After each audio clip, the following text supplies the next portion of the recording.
Wargi Bandung kembali lagi di Ngariung Ngobrol Anak Negeri untuk Bandung. Bagi wargi Bandung yang belum menonton Ngariung episode sebelumnya, bisa langsung scroll dulu YouTube channelnya Diskominfo Kota Bandung. Jangan lupa untuk di-like, comment, subscribe, dan di-share sebanyak-banyaknya nih. Seperti biasa di Ngariung tentunya akan menghadirkan narasumber yang akan membagikan informasi yang penting banget nih untuk kita simak. Kalau misalkan di episode sebelumnya kita udah berbincang soal saber pungli secara umum, apa itu pengertian saber pungli dan upaya-upayanya apa aja sih yang dilakukan sama saber pungli.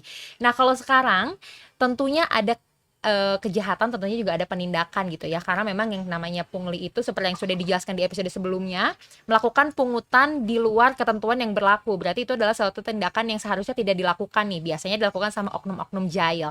Nah, kita pengen tahu juga nih sebenarnya apa sih yang dilakukan untuk menindak oknum-oknum yang melakukan pungli. Sekarang tadi udah sama narasumber kita pada hari ini nih. Assalamualaikum Bapak. Waalaikumsalam warahmatullahi Waalaikumsalam. wabarakatuh. Nah, kalau di episode sebelumnya sudah sama ibu-ibu cantik, sekarang sama bapak-bapak kasep nih yang akan menjelaskan tentang penindakan pungutan liar. Nah, mungkin sebelumnya bisa memperkenalkan dirinya terlebih dahulu nih, Pak. Silahkan. Ya, baik, terima kasih atas waktu dan kesempatannya. Perkenalkan, nama saya Edi. Sehari-hari saya berdinas di Kejaksaan Negeri Kota Bandung sebagai jaksa fungsional.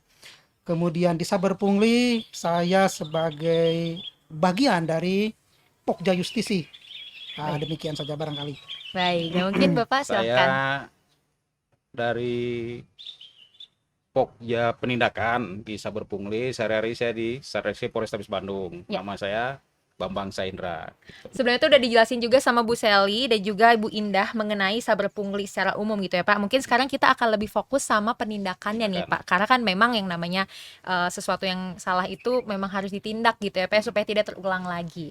Nah, mungkin sebelum kita fokus ke penanganan sama penindakannya, sebenarnya dari saber pungli sendiri nih Pak, saber pungli Kota Bandung, apa aja sih yang sudah dilakukan upaya-upayanya untuk mencegah terjadinya pungutan liar baik di instansi maupun di masyarakat Pak?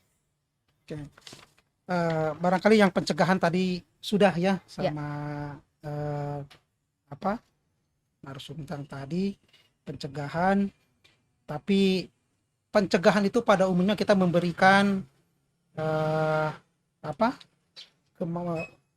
pengertian pemahaman kepada masyarakat tentang pungli itu apa saja sih, kemudian bagaimana sih akibatnya kalau kita melakukan pungli, dengan harapan bahwa masyarakat itu taat terhadap aturan yang ada dan tidak melakukan pungli khususnya.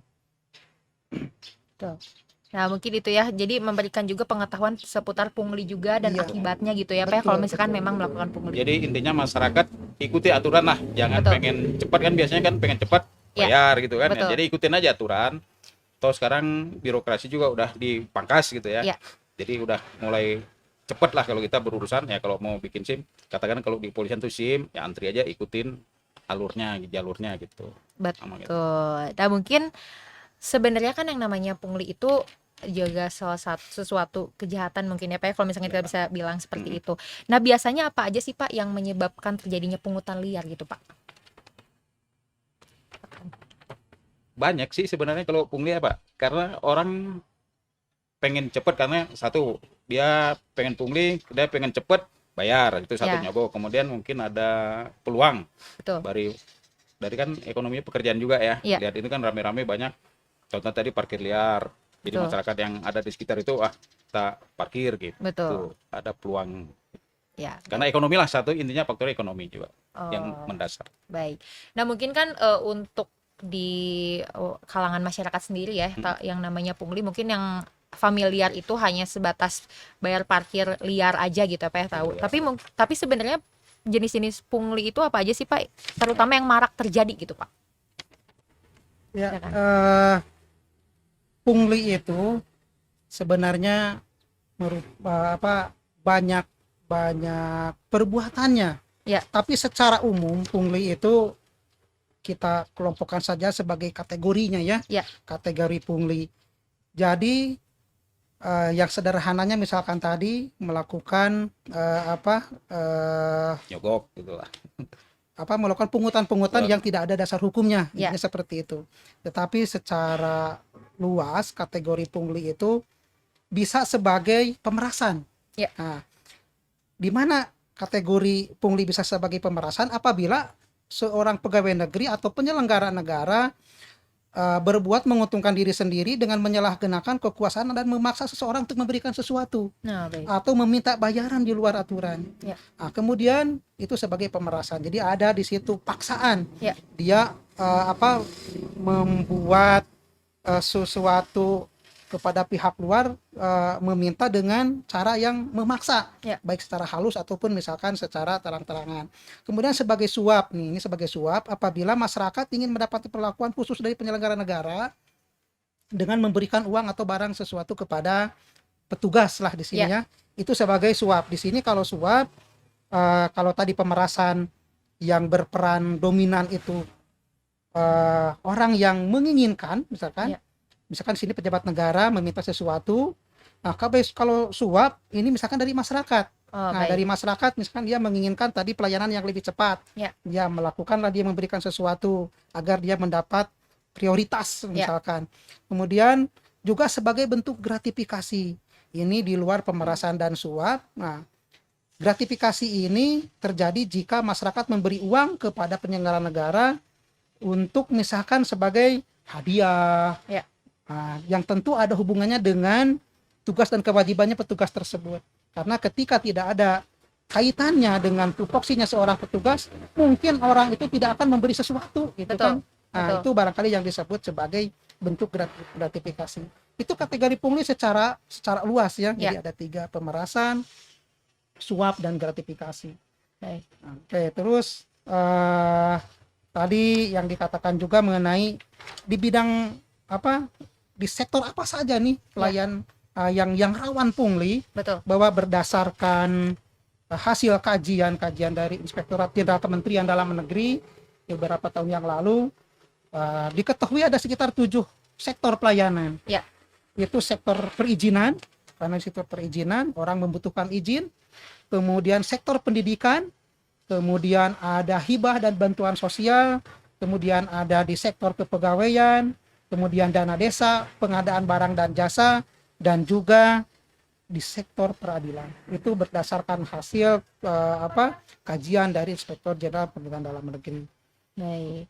Nah, jadi kalau misalkan memang nih wargi Bandung sedang mengurus sesuatu gitu ya, membutuhkan perizinan. Jadi ikuti saja prosesnya.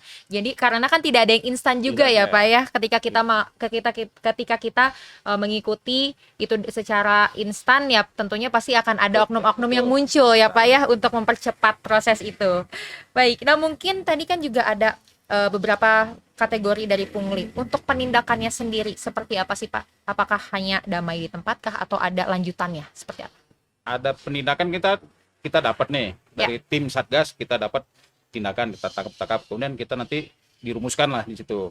Kita koordinasi lagi, ada rapat nanti, apakah bisa nanti dengan bagian justisi, apakah ini masuk nggak kategorinya gitu kan? Apakah bisa tindak lanjuti ke tingkat pengadilan? Nah, nanti diputuskan bisa lanjut ke justisi atau nanti cukup teguran, penindakan. Nanti kita ada lagi ininya dirumuskan oleh bagian justisi. Ya, jadi justisi itu merupakan produk hasil dari sebagian dari penindakan. Jadi misalkan penindakan tadi ada pemberian teguran nih, misalkan cukup orang itu ditegur. Dengan ditegur orang itu menjadi dia tidak akan lagi melakukan kegiatan pungli. Misalkan kemudian kalau yang pelakunya itu bagian dari aparatur sipil negara, ASN, itu diproses misalkan diserahkan lagi orang tersebut ke instansinya untuk diberikan tindakan-tindakan oleh pimpinannya. Kemudian kalau sekiranya pelakunya itu kemudian masyarakat, kita bisa melakukan mediasi misalkan pelakunya masyarakat, mediasi. Kemudian yang sekiranya memenuhi unsur tindak pidana, nanti setelah dari pokja penindakan diserahkan ke justisi. Kemudian justisi kalau memang memenuhi kriteria tindak pidana diserahkan kepada aparat penyidik untuk ditindaklanjuti. Dan kita memang pernah melakukan seperti itu. Nah, biasanya untuk case-nya nih, Pak, untuk yang akhirnya naik ke tingkat justisi itu contohnya apa sih, Pak? Kita pernah di tingkat justisi ada oknum dari sebuah LSM di Kota Bandung yang melakukan pungutan liar Ya. di sekolah.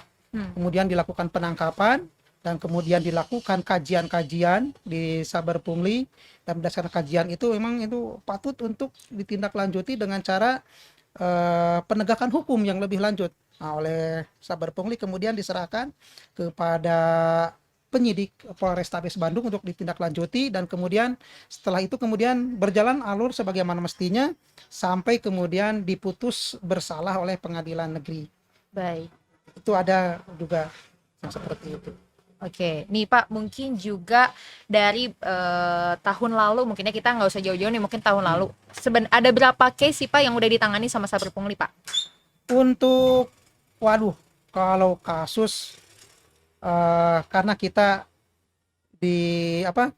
tidak semua masuk, misalkan yang dari pencegahan 10 kasus misalkan, Ya. masuk seluruhnya ke justisi 10 kasus, karena bisa saja itu sampai dengan tindakan pencegahan. Ya. Nah, untuk yang kasus ini kami harus menyampaikan data yang akurat ya. Ya. Mungkin kami harus melihat dulu datanya Atau mungkin di contoh data. kasus yang pernah ditangani nih Pak? Nah, kalau contoh kasus yang sudah biasanya ada tindakan parkir liar. Ya. Nah, tindakan parkir liar di beberapa tempat di Kota Bandung ditindaklanjuti oleh Saber Pungli. Orangnya kemudian diserahkan kepada pimpinannya, orangnya diberikan surat teguran. Kemudian ada juga kasus parkir liar itu tidak hanya di satu titik ya, di Kota Betul. Bandung ada di beberapa. Ini juga ada Banyak yang ya. lagi happening kemarin-kemarin nih Pak, parkir liar ataupun pungutan liar di DU Pak, bayar parkir 10.000. Itu Nah. gimana Pak?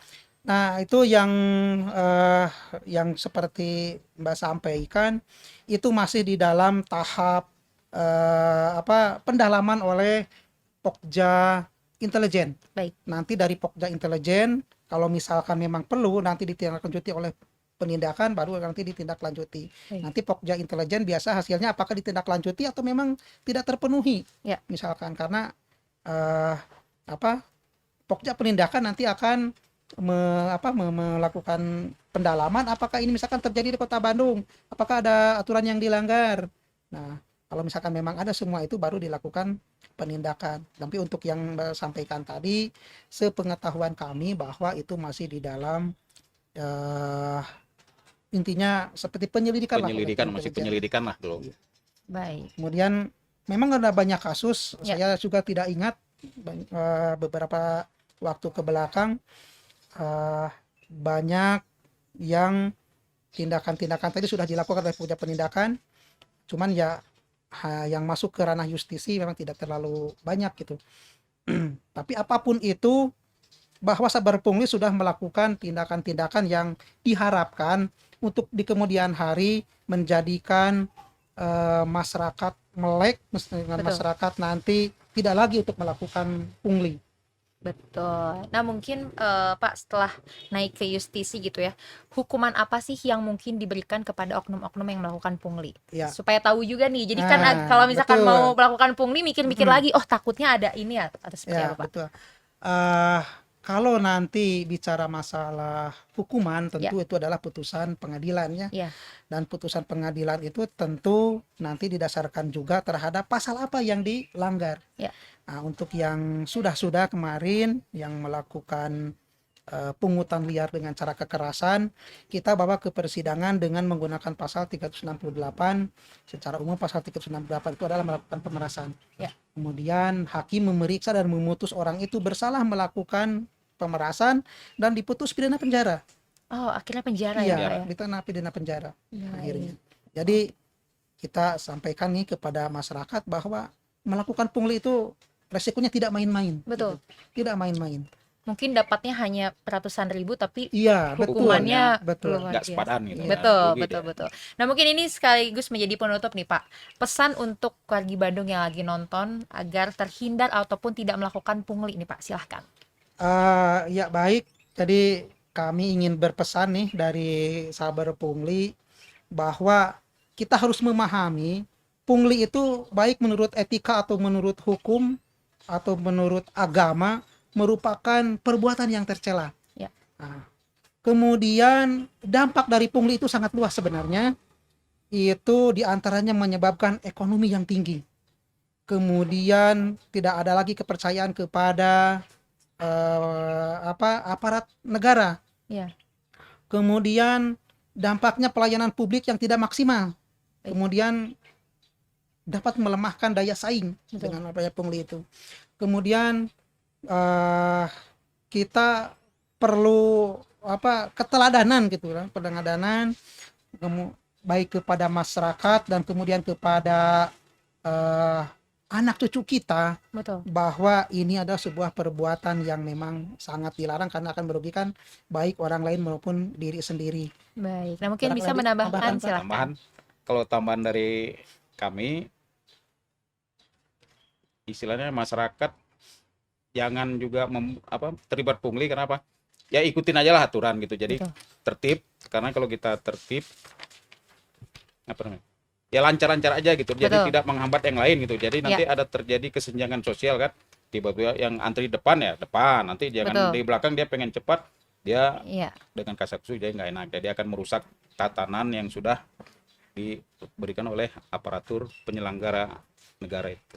Mungkin itu aja. Baik. Nah, mungkin Tertib lah untuk ya, masyarakat, tertib lebih ya, tertib aja tertib. gitu. Ketika kita membutuhkan pelayanan, sesuatu pelayanan dari aparatur negara ataupun instansi, mungkin lakukan dengan tertib, ikuti juga aturan-aturan aturan yang yang ada ada, gitu. karena memang semuanya juga akan Semua dilayani ya Pak ya. dilayani gitu. Jangan Jadi- takut tidak dilayani, semuanya akan dilayani. Jadi jangan takut, ikuti aja aturan yang berlaku. gitu. Seperti itu. Nah, mungkin terima kasih banyak Pak Bambang, Pak Edi untuk waktunya. Ya. Semoga dengan penjelasan ini semakin membuat wargi Bandung ini mengerti bahwa yang namanya pungli itu sebaiknya tidak dilakukan, Tidak dilakukan. dan pencegahan-pencegahannya juga sudah dijelaskan tadi ya di awal. Baik, terima kasih Bapak. Nah, wargi Bandung, itu tadi perbincangan Adil dengan Pak Edi dan juga Pak Bambang selaku Pokja Penindakan dan juga dari Pokja Justisi nih. Jadi jangan main-main, yang namanya pungli itu bukan hanya merugikan orang lain, tapi ketika kita juga ketahuan gitu ya ataupun ditindak, itu juga akan menjadi kerugian bagi diri kita sendiri. Nah, Teh Adil pamit undur diri, sampai jumpa di Ngariung episode selanjutnya.